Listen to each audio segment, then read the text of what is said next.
Now it's time to take what you've learned and create a plan for how to make a concrete and meaningful improvement and help you achieve your goals. The first step to improving yourself or your program is assessing. Assessing leads to goal setting and planning, which in turn leads to improvement. So, first, you need to do an assessment, and that could be a formal assessment or evaluation process, or it could be a more informal look at what you've learned or what you know about what you need to work on for yourself or for your program. If you're assessing the program, consider having multiple staff involved in the assessment process so you get a rich variety of perspectives about what needs to be worked on.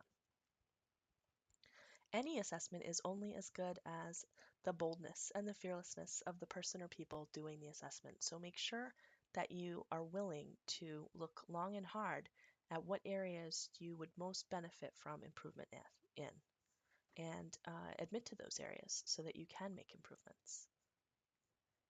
And once you've identified which areas to work on, prioritize the area that is going to have the most impact or is going to be the most successful place to start and work on just one or two areas at a time. Can't fix everything all at once. In order to set goals that are meaningful, you need to make sure that your goals have certain characteristics. We have a handy dandy acronym called TEAM goals that will help you remember what characteristics a good goal needs. The first is T, which stands for time limited. And time limited means that you need to have not only a start date, but an end date for your goal so that there's a clear time frame set for progressing along the goal and you know when to stop and check to see whether you've reached the goal or not. The E stands for exciting because any goal needs to be motivating to the people working on it, which means that they need to be able to understand how it's going to have a positive impact on them, on the program, on the children, on the community. A stands for achievable because it's very important to make sure that you set goals that are within reach. It is extremely bad for motivation and morale to set goals that are out of reach and then fail to hit the mark again and again. And M stands for measurable because this is possibly the most important one. How are you going to know whether you've reached your goal if you don't set clear standards for how it will be measured? The measurable element means not only that you have to say how you're going to know, but that you need to have a numeric or really actually measurable component of the goal that makes it clear exactly how you'll determine whether or not you've succeeded in a way that any two people would be able to agree on whether success had been achieved or not. Here are some examples of team goals. By January 1st, identify one target skill to work on. For the month of January, make note each week of how many times the new skill was practiced. February 1st, reassess and discuss progress.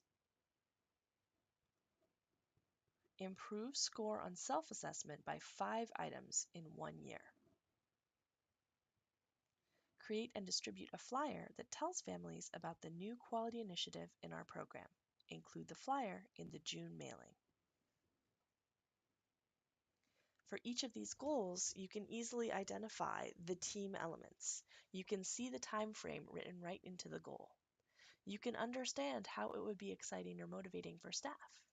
You can see that it's a realistic and achievable goal. And you can clearly see how success will be measured.